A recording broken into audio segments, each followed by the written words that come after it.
అందరికీ నమస్కారం. జై శ్రీరామ. పిల్లలందరూ ఒకసారి చెప్పండి. మ్యూట్ లో ఉండే చెప్పండి. మీకు తెలియాలి మీరేం చెప్తున్నారన్నది మీకు వినిపించాలి. అప్పుడే కదా. ఎవ్రీ టైం ఎప్పుడు మనం మాట్లాడినా ఎవరితోటైనా ఫోన్ లో మాట్లాడే ముందు గుర్తుంచుకోండి, జై శ్రీరామ అనడం అనేది స్టార్ట్ చేయండి. ఇది ఇండియన్ కల్చర్ కదా. అయితే మనం ముఖ్యంగానండి ఈ సెషన్ కి పేరెంట్స్ అటెండ్ అవ్వడం చాలా అవసరం. ఎందుకంటే ముందు పిల్లల భవిష్యత్తుని రూపుదిద్దాల్సింది మనమే కాబట్టి మనం దాన్ని దృష్టిలో పెట్టుకొని కంప్లీట్ గా పేరెంట్స్ సపోర్ట్ ఈ సెషన్ కి చాలా చాలా చాలా అవసరం. అదేంటండి సెషన్ కి సపోర్ట్ ఇస్తే ఇంకా మీరు చెప్పేదే ఉంది అని అనొచ్చు చాలా మంది పేరెంట్స్. బట్ ఇక్కడ అర్థం చేసుకోండి, పిల్లలకి మనం నించో పెడితేనే నించోవడం వస్తుంది. 2 అడుగులు భయపడకుండా వేయిస్తేనే నడవడం వస్తుంది. వాళ్ళకి అన్నం తినాలి అని మనం నోట్లో ముద్దలు పెడితేనే అన్నం తినడం అనేది ప్రారంభం అవుతుంది, వస్తుంది. కాబట్టి ఇక్కడ పేరెంట్ గా మనం కొన్ని విషయాలని ముందు ప్రారంభించటం, ఒక మెట్టు ఎక్కించాలి అంటే ముందు అడుగు మనమే వేయించాలి. ఇలాంటి విషయాల్లో ముఖ్యంగా మన ధర్మానికి సంబంధించిన విషయాలు, వాళ్ళు వాళ్ళంతట వాళ్ళుగా లైఫ్ స్కిల్స్ నేర్చుకోవడానికి ప్రతి దానికి కూడా మన సపోర్ట్ చాలా అవసరం. కాబట్టి మొదటి అడుగు మీరు వేయిస్తే తర్వాత వాళ్ళు వేసుకుంటూ వెళ్ళిపోతారు, మనం ఇంక చూడక్కర్లేదు వాళ్ళు. అందుచేత ఉద్యోగస్తులైనా, పేరెంట్స్, లేదు ఇంట్లో మనకి హౌస్ వైఫ్స్ అయినా ఎవరైనా కూడా, తల్లైనా తండ్రైనా ఎవరో ఒకళ్ళు సపోర్ట్ ఇవ్వండి పిల్లలకి. దేని గురించి? వాళ్ళ మనసు ఏంటి అన్నది వాళ్లే తెలుసుకొని నిలబడే విధంగా సపోర్ట్ ఇవ్వండి. ఇప్పుడు ఈ బాల సంస్కార విద్య అనే దానిని ఇక్కడ ఇలాంటి ఒక కోర్సును ప్రవేశపెట్టడానికి ముఖ్య ఉద్దేశం ఏంటంటే, సనాతన ధర్మంలోంచి మనం నేర్చుకునే అనే సంస్కారాలు ఇంకా ఎక్కడా లేవు. మన దేశంలో ఉన్నన్ని గొప్ప విషయాలు, మన దేశానికి సంబంధించిన అంశాలని వదిలేసి మనం ఇతర దేశాల వైపు పాకులాడవలసిన అవసరమే లేదు. ఎందుకంటే మన చూసే వాళ్ళు అన్ని నేర్చుకుంటున్నారు కాబట్టి. మనం పిల్లలు గమనిస్తే మీరు, మనం ప్యాంటు షర్టు వేసుకోవాలని ఎవరు చెప్పారు మనకి? ఎవరికైనా తెలుసా? మనం ప్యాంటు షర్టు వేసుకోవాలి అని ఎవరు చెప్పారు మనకి? ఎవరైనా చెప్పగలరా? ఫస్ట్ ప్యాంటు షర్ట్ వేసుకోవాలని ఎవరు చెప్పారంటే పేరెంట్సే చెప్తారు. పేరెంట్సే కదా అలవాటు చేస్తారు. కానీ ఈ ప్యాంటు షర్టే వేసుకోవాలి అని ముందు మనకెవరు చెప్పారు పేరెంట్స్ కి? అంటే ఎలా చెప్పాలంటే, దీన్ని ఒక ఎగ్జాంపుల్ చెప్పాలంటే ఒక స్టోరీ చెప్తాను మీకు. ఇది పేరెంట్స్ కి అవసరం, పిల్లలకి అవసరం. ఏంటంటే, ఒక రాజుగారు వాళ్ళ ఆవిడ చాలా వాళ్ళ ఇంటికి బట్టలు ఐరన్ చేసే ఒక ఆవిడ, అంటే చాకలి వచ్చేవారంట. రోజును బట్టలు ఉతికి తెచ్చి ఇచ్చేవారట రాజుగారు రాణిగారికి. తెస్తూ ఉంటే ఆ రాణిగారు తనతో చాలా మాట్లాడుతూ చాలా ఫ్రెండ్షిప్ డెవలప్ అయిపోయిందట ఇద్దరికి. ఆ రాణిగారికి, ఆ చాకలమ్మాయికి ఫ్రెండ్షిప్, ఆ ధోబీకి ఫ్రెండ్షిప్ అలవాటు అయిపోయి ఇంకా ఒకళ్ళనొకళ్ళు విడిచి ఉండలేనంత అభిమానం పెరిగిపోయిందంట. ఇంత అభిమానం పెరిగిపోతే రాణిగారు ఒక్కరోజు చూడకపోతే ఆవిడ ఏడ్చేసేవారట. అయ్యో నా ధోబీ రాలేదని. ఆవిడ పేరు ఎల్లమ్మ. రాకపోతే భయపడిపోతే బాధపడిపోతుంటే ఒకరోజు ఆ చాకలమ్మాయి, ఆ ఎల్లమ్మ వచ్చి కూర్చుని బోరుమని ఏడుస్తుందిట. ఎందుకు ఏడుస్తున్నావు అంటే ఏమీ చెప్పట్లేదుట. అంత పిచ్చి అభిమానం అనమాట. ఏడుస్తుంటే రాణిగారు ఏడ్చేస్తున్నారట. రాణిగారు ఏడుస్తుంటే రాజుగారు ఏడుస్తున్నారట. రాజుగారు ఏడుస్తుంటే మంత్రి గారు ఏడ్చారట. అయ్యో మంత్రి గారు ఏడ్చేస్తున్నారని చెప్పి సేనాధిపతి ఏడుస్తున్నట్ట. ఎందుకు ఏడుస్తున్నారో ఎవ్వరికీ తెలియదుట. ఇలాగా ఊరంతా పాకిరేసిందట ఆ ఏడుపు. ఇక్కడి నుంచి ఆ భటులు ఏడ్చారట. భటుల దగ్గర నుంచి ఊళ్ళో అందరూ, ఏంటి మార్కెట్ లో వాళ్ళు అందరూ ప్రతి వాళ్ళు ఏడుస్తున్నట్ట. ఎందుకు ఏడుస్తున్నారో అర్థం కావట్లేదు. అప్పుడు చాకలి వాళ్ళ ఆయన ఉంటారు కదా! ఎల్లమ్మ వాళ్ళ ఆయన.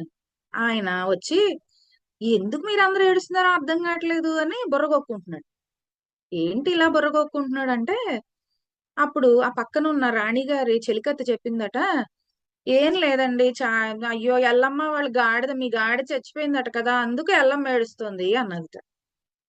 అయ్యో! అదా సంగతి? నేను బానే ఉన్నానుగా యజమానిని. నా ఎల్లమ్మ ఏడిస్తే రాణిగారు ఏడవడం ఏంటి అని నవ్వుకున్నట్ట. ఈ కథ ఎందుకు చెప్పానో తెలుసా? ఏదైనా ఒక చిన్నది పట్టుకున్నాం అనుకోండి, కొత్తగా జరిగిన విషయం. ఆ ఇష్టమైన వాళ్ళెవరో అదే పట్టుకుంటే మనమేం చేస్తాం? అయ్యయ్యో! మనం ఏడవకపోతే బాగోదేమో అని ఇంకోళ్ళు ఏడుస్తారు. అయ్యయ్యో! వీళ్ళెందుకు ఏడుస్తున్నారో మనం ఏడవాలా ఉంది అని ఇంకొకళ్ళు ఏడుస్తారు. మన ఇండియాలో పద్ధతి కూడా ఇండియాయే కాదు, ఏ ప్రపంచంలో ఏ దేశంలో అయినా కూడా ఇది సామాన్యంగా జరుగుతూ ఉంటుంది. అంటే ఒకళ్ళు ఏది చేస్తే అదే అందరూ చేయాలి అని పట్టు కూర్చుంటారు. ఇదే మనకు కూడా పేరెంట్స్ గా పిల్లలకి కూడా పిల్లలకి పేరెంట్స్ కి కూడా ఇదే జరుగుతూ ఉంటుంది.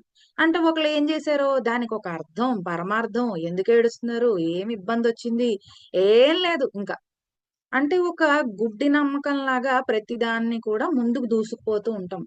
ఇప్పుడు ఇది ఎందుకు చెప్పానంటే ప్యాంటు షర్టు వేసుకోకపోతే ప్రపంచం తలకిందులైపోతుందేమో పక్కవాడు వేసుకున్నాడు కదా మనం వేసుకోవాలనే మనం అనుకుంటాం. కానీ అదే విషయాన్ని ఇండియన్ కల్చర్ లో కూడా చూపించొచ్చు కదా మరి. వెస్ట్రన్ కల్చర్ కే ఎందుకు చూపించాలి? నీకు ఆ ఇంట్రెస్ట్ ఇండియన్ కల్చర్ లో కూడా చూపించొచ్చు కదా. అరే ఆ అమ్మాయి లంగా జాకెట్ వేసుకెళ్తోంది ఎక్కడికి దేవాలయానికి, మరి నేను వేసుకెళ్ళాలి కదా అని అనిపించాలి కదా. మరి అక్కడ ఎందుకు అనిపించట్లేదు అంటే కంప్లీట్ గా మనం మన కల్చర్ ని వదిలేసి ఏదైనా కొత్తగా వచ్చిన దాని మీదే ఎక్కువ ఇంట్రెస్ట్ చూపిస్తూ ఉంటాం అన్నమాట. అలా కొన్ని వందల ఏళ్లుగా మన ఇంట్రెస్ట్ అంతా ఎటువైపుకి వెళ్ళిపోయింది అంటే వెస్టర్న్ కల్చర్ వైపుకి కంప్లీట్ గా వెళ్ళిపోయింది. ఎప్పుడైనా మనం ఏదైనా సరదాగా టెంపుల్ కి వెళ్ళినప్పుడు అమ్మ నాన్న మీకు ఏదైనా మీరు మంచి ట్రెడిషనల్ డ్రెస్ వేసుకోండిరా అని చెప్తే ఏమంటారు? చిచ్చిచ్చి ఆ ఫ్రెండ్స్ ఎవరు అలా వేసుకుని తిరగట్లేదు, నేను వేసుకోను బాబు, నేను లుంగీ కట్టుకోను బాబు, నేను లంగా జాకెట్ వేసుకోను, నేను హెయిర్ విడిచిపెట్టే వెళ్తా దేవాలయానికి అని చెప్తారు. అంతేనా? అవునా? అమ్మ మాట ఇంట్లో వినేవాళ్ళు ఎంతమంది ఉన్నారు? సో ఇలాంటి విషయాల్లో వెరీ గుడ్. అమ్మ మాట వింటుందంట అంజలి గారు అమ్మాయి. సో ఏంటంటే వీలైనంత వరకు వీడియో ఆన్ చేసుకోండి మీకు అవకాశం ఉంటే. మీతో మాట్లాడినప్పుడు మీతో మాట్లాడుతున్న ఫీలింగ్ మాకు కలగాలి కాబట్టి వీడియో ఆన్ చేసుకుంటే బాగుంటుంది. ఇలాంటి థింగ్స్ జరిగినప్పుడు మనకి ఏమనిపిస్తుందంటే కొన్నేళ్ల వరకు మనం చాలా పిల్లల్ని ముద్దుగా చూసుకుంటాం. అంటే వాళ్ళు ఏం చేసినా అందంగా ఉంటుంది. కానీ ఒక 10 ఏళ్ళు దాటిన తర్వాత ఏదైనా చేస్తే భయమేస్తూ ఉంటుంది. ఇదేంటి మన మాట వినటం లేదు. ఇన్నాళ్ళు వింటాడనుకున్నాం, ఇన్నాళ్ళు వింటుందనుకున్నాము. ఇప్పుడేంటి మన మాట వింటలేదు అనిపిస్తుంది. కానీ అప్పుడు ఏమైనా చేయగలమా? అందుకే అంటారు పెద్దలు "మొక్కై వంచందే మానై వంగుతుందా" అని. అంటే ప్రతిదాన్ని దెబ్బలాడి ఎప్పుడు మనం చెప్పేయడం అనేది కరెక్ట్ అయిన విషయం కాదు. దాన్ని చెప్పాల్సిన విధానంలో కొన్ని యాక్టివిటీస్ ద్వారా, స్టోరీస్ ద్వారా చెప్పగలగాలి. చాలా మంది పేరెంట్స్ ఇప్పుడు అవేర్‌నెస్ క్రియేట్ అయింది. చెప్పగలుగుతున్నారు, ప్రయత్నం చేస్తున్నారు. కానీ ఇంటి వైద్యం, పెరటి వైద్యం అందరికి పనికిరాదని అంటారు. అంటే ఇంట్లో మన అమ్మ, నాన్న చెప్తే నచ్చవు పిల్లలకి కొన్ని కొన్ని. ఎవరైనా వేరే వాళ్ళొచ్చి చెప్తే చాలా యాక్టివ్‌గా వింటారనమాట. కాబట్టి కొన్ని విషయాలని అలాగే కొన్ని క్వెషన్స్‌కి ఆన్సర్స్‌ని కూడా పేరెంట్స్ చెప్పలేకపోతారు. "నేనెందుకమ్మా బొట్టు పెట్టుకోవాలసల? నేను పెట్టుకోను" అంటాడు ఓ పిల్లాడొచ్చి. ఎందుకు పెట్టుకోవాలో మనకే తెలియకపోతే పిల్లలకి ఎలా చెప్తాం? నేనెందుకు హెయిర్ వదులుకోకూడదు? నేను హెయిర్ వదులుకునే స్కూల్‌కెళ్తాను. లేదా నేను హెయిర్ వదులుకునే దేవాలయానికెళ్తాను అంటారు చాలా మంది పిల్లలు. అలాంటప్పుడు దాన్ని ఎలాగ మనం చెప్పాలి? అలాగే వాళ్ళకి చాలా డౌట్స్ ఉంటాయి. ఎందుకు ఈ దేవుడికే దండం పెట్టాలి? ఎందుకు ఈ దేవుడినే పూజించాలి? నాకిష్టమైంది ఇంకో దేవుడున్నాడు ఆయన్ని పూజించకూడదా? అని అడుగుతారు. కాబట్టి ఇక్కడ ఈ క్లాసెస్‌కి సంబంధించి ఈరోజు నేను చెప్పదలుచుకుందేంటంటే, వాళ్ళకి కన్‌ఫ్యూజన్‌ని క్లియర్ చేయాలి. మనది సనాతన ధర్మం అనేది చాలా వాస్ట్ అన్నమాట. చాలా విశాలమైనది. ఎన్నో గ్రంథాలని చదివితేనే కానీ మనకి అర్థం కాదేమో అనే భయంతో పేరెంట్సే ముందు వాళ్ళకి తెలీదు సరికదా అన్నిటికీ కసురుతూ ఉంటారు పిల్లల్ని. కాబట్టి దీనిని చాలా చిన్నగా ఎలా వాళ్ళకి అర్థమయ్యే రీతిలో అందంగా చెప్పొచ్చు, ఎలా నీతి నియమాలు పాటించాలి అంటే నైతిక విలువలు ఎలా ఉండాలి వాళ్ళ లైఫ్ లో, ఎలాంటి ఆ ఎలాంటి రెస్పెక్ట్ ఇవ్వాలి పేరెంట్స్ కి, ఎలాంటి లైఫ్ స్కిల్స్ నేర్చుకోవాలి, ఎలాంటి శ్లోకాలు భజన్స్ నేర్చుకోవాలి, ఇవన్నీ కూడా ఫస్ట్ ఇది లెవెల్ 1 లాగా చిన్న చిన్నగా స్టార్ట్ చేస్తామండి. వన్స్ వాళ్ళు ఒక్కసారి ఇది రీచ్ అవ్వగలిగి ఇందులో వాళ్ళు అట్రాక్ట్ అవ్వగలిగితే ఆ తర్వాత నెక్స్ట్ లెవెల్ కి మనం ప్రవేశిస్తాం అన్నమాట. ఈ వేసవి సెలవుల్లో ఈ కోర్సుని చాలా బేసిక్ లెవెల్లో ముందు తీసుకురావడం జరిగింది. ఎందుకంటే వాళ్ళు ఎంజాయ్ చేస్తూ వాళ్ళలో మార్పు తీసుకురావాలి. అంతేకాని వాళ్ళలో వాళ్ళు బలవంతంగా కూర్చొని మార్పు తెచ్చుకో అంటే తెచ్చుకోలేరు. మీకు ఇంకొక విషయం చెప్పాలి. ఇంకొక చిన్న స్టోరీ చెప్తా పిల్లలు, మీకు ఇంట్రెస్ట్ వస్తుంది. ఓకేనా? ఏంటంటే ఒక ఒక రైతు ఉన్నాడు. ఆ రైతు ఏం చేశాడంటే చాలా కష్టపడి పండించుకొని తింటున్నాడు. వాళ్ళ ఫ్యామిలీని అంతటిని చూసుకుంటున్నాడు. ఆ రైతు చేసిన ఇంకొక పని ఏంటంటే దేవుడు అంటే చాలా ఇష్టం అతనికి. విపరీతమైన భక్తి. ఇంకా దేవుడి దగ్గర కూర్చుంటే 2-3 గంటలు పూజ చేస్తూనే ఉంటాడట. అయితే ఆ రైతుకి ఆ వర్షాలు పడ్డాయి, పొలంలో గింజలేద్దాము, నాటుదాము. వరి ఎలా నాటుతారో మీకు తెలుసా? తెలుసా మీకు? వరి పొలం ఎలా పండుతుందో మీకు తెలుసా? మనకి రైస్ ఎలా మనం తింటామో తెలుసా? ఎక్కడి నుంచి వస్తాయో తెలుసా మీకు? మనం మళ్ళీ మాట్లాడుకుందాం నెక్స్ట్ క్లాస్ లో దీని గురించి. ఓకేనా? అయితే ఈ వరి పొలం పండించడం కోసమని వడ్లు పట్టుకుని ఎడ్ల బండి మీద బయలుదేరాడట. మధ్యలో పెద్ద వాన పడిపోయి బురద అయిపోయి చక్రం ఏమో ఆ బురదలో కూరుకుపోయింది. వాన తగ్గలేదు రాత్రంతా. అక్కడే స్ట్రక్ అయిపోయాడట ఆ రైతు. స్ట్రక్ అయిపోతే రైతు ఏం చేశాడట, నేను ఆంజనేయ స్వామికి ఇప్పుడు జపం చేస్తాను. ఈ జపం చేయగానే ఆంజనేయుడు ప్రత్యక్షమయ్యి నాకు సహాయం చేస్తాడు అని చెప్పి అక్కడే కూర్చొని మఠం వేసుకుని 24 hours జపం చేసేట. అక్కడ ఎక్కడైతే ఆ బురదలో కూరుకుపోయిందో ఆ పక్కన కూర్చొని జపం చేస్తే ఆ ఆంజనేయుడు వచ్చేట. వచ్చి, ఏమయ్యా నీకు బుద్ధి లేదా అని అడిగేట. అంటే అదేంటి స్వామి అలా అడుగుతావు, ప్రత్యక్షం అయ్యావు కదా, ఈ చక్రం తీసి పైకి పెట్టచ్చు కదా అన్నట్టు. అంటే ఆంజనేయుడు అన్నాడట, నువ్వు చెయ్యపెట్టి తీసినప్పుడు నీకు సపోర్ట్ చేయడానికి నేను వస్తా. అంతేకాని నువ్వేం చేయకుండా బద్దకిష్టులా కూర్చున్నావు అనుకో, నేను వచ్చి ఏ సహాయం చేయను. నువ్వు చేయాల్సింది ఏంటి? భక్తిగా ఉంటూ నువ్వేం చేయాలో అది కూడా చేసుకోవాలి. నువ్వు చేసే పని ఆపేసి నన్ను వచ్చి సహాయం చేయమంటే నేను ఎట్టి పరిస్థితుల్లోనూ చేయను అన్నట్టు. ఇప్పుడు నువ్వు నీ వంతు ప్రయత్నంగా చక్రాన్ని పైకి తీయడానికి వెళ్ళు, నేను వెంటనే వచ్చి సహాయం చేస్తాను అన్నట్టు. 24 hours పాటు అటువైపు ఏ అడ్ల బళ్ళు రాలేదట. ఇతను జపం చేసుకుంటూ ఉన్నాడు. అప్పుడు సరే స్వామి చెప్పాడు కదా నేను ట్రై చేస్తానని చెప్పి అతను జపం ఆపేసి ఆ చక్రాన్ని పైకి ఎత్తడానికి ఒక చెయ్యి పెట్టి లాగేశారు కల్లా వెనకాల ఇంకొక ఎడ్ల బండి మీద 4 పెద్దవాళ్ళు వచ్చి ఆ చక్రాన్ని వాళ్ళు కూడా సపోర్ట్ చేసి పైకి తీశారట. ఇప్పుడు మీకేం అర్థమైంది? దేవుడికి దండం పెట్టుకోవడంతో పాటు మనం కూడా మన ప్రయత్నం మనం చెయ్యాలి.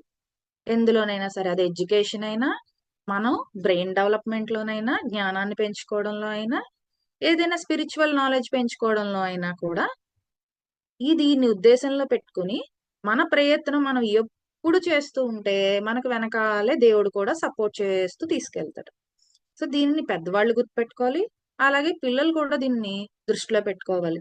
పేరెంట్స్ గా ఒక్కొక్కసారి మనం ఏం చేస్తామంటే పెద్ద అయితే వాళ్ళకే వస్తాయిలే అని వదిలేస్తాం కదండి. చాలా మంది పేరెంట్స్ ఏం చేస్తారంటే చిన్నప్పుడు ఇంకొక విషయం అండి, మన పెద్దవాళ్ళు అంటే మన గ్రాండ్ పేరెంట్స్ కూడా చాలా ఇళ్లలో ఏం చేస్తారంటే దాన్ని అల్లరి పెట్టుకు పెద్ద అయితే అదే వస్తుంది దానికి అంటారు. కానీ అది తప్పండి. పెద్ద అయితే ఏమీ రాదు. చిన్నప్పుడే నేర్చుకోవాలి ప్రతిదీ. టీనేజ్ కి వచ్చేసరికి కొంత అవగాహన ఉంటే వాళ్ళు ఎంత మంచి రేంజ్ కి వెళ్ళిపోతారో చెప్పలేం. అంటే వాళ్ళకి బ్యాక్గ్రౌండ్ ఎంత స్ట్రాంగ్ గా అయిపోతారంటే వాళ్ళు, మనకి తెలుసు మనం అందించే విద్య బాహ్య ప్రపంచంలో ఎదుగుదలకి చాలా బాగా ఉపయోగపడుతుంది. కానీ అంతఃశుద్ధికి, మనస్సు శుభ్రతకి, మనం లోపల ఇన్నర్ గా మనం హీల్ అయ్యి కాన్ఫిడెంట్ గా ఎదగడానికి పిల్లలు మనకి ఈ స్పిరిచువల్ నాలెడ్జ్ అనేది చాలా అవసరం. దాంతో పాటు సనాతన ధర్మం గురించి కొంత అవగాహన వాళ్ళకి ఉండాలి. ఉంటేనే ఎవరైనా క్వశ్చన్ చేసినా కూడా చాలా ధైర్యంగా నిలబడగలుగుతారు. ఇంకొక చిన్న విషయం ఏంటంటే, పిల్లలు మీకు తెలుసా మన ఇండియన్స్ అని ఎందుకంటారు మీ పేరెంట్స్ కి? ఇది ఈ మధ్య కాలంలో పుట్టిన ఒక మాట. హిందూ హిందూ ధర్మం అని అంటాం కదా మనం. హిందూ ధర్మం అనేది ఈ మధ్య పుట్టిన మాట. మన ధర్మాన్ని ఏమంటారంటే సనాతన ధర్మం అంటారు. ఏమంటారు? సనాతన ధర్మం అంటారు. హిందూ ధర్మం అని ఎప్పుడొచ్చిందంటే రీసెంట్ టైమ్స్ లో వచ్చింది. అంటే కొన్ని వందల ఏళ్ల క్రితం, జస్ట్ ఒక 150-200 ఏళ్ల క్రితమే మనది హిందూ ధర్మం అనడం మొదలు పెట్టారు. ఎందుకు హిందూ ధర్మం అంటారంటే, మనం సింధు నది పరివాహక ప్రాంతాలలో పుట్టిన వాళ్ళని, అంటే సింధు నదిని ఆనుకొని ఉన్న భూభాగంలో ఉన్నాం కాబట్టి సింధు నదిని వేరే దేశాల వాళ్ళకి పిలవడం రాదు కదా, సింధు నది అనడం రాదు. మన దేశానికి బోల్డ్ మంది వ్యాపార నిమిత్తం వచ్చి ఇక్కడ చాలా మంది వ్యాపారం చేసుకున్నారు కదా వేరే దేశం వాళ్ళు. మీకు తెలుసా? వేరే దేశం వాళ్ళు మన దేశం వచ్చి వ్యాపారం చేసుకున్నారని.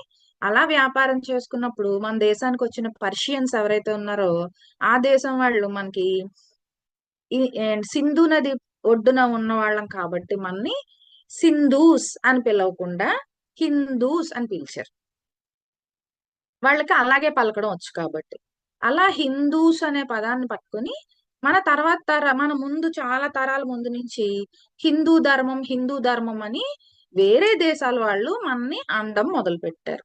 సో హిందూ ధర్మం ఎప్పుడు పుట్టింది?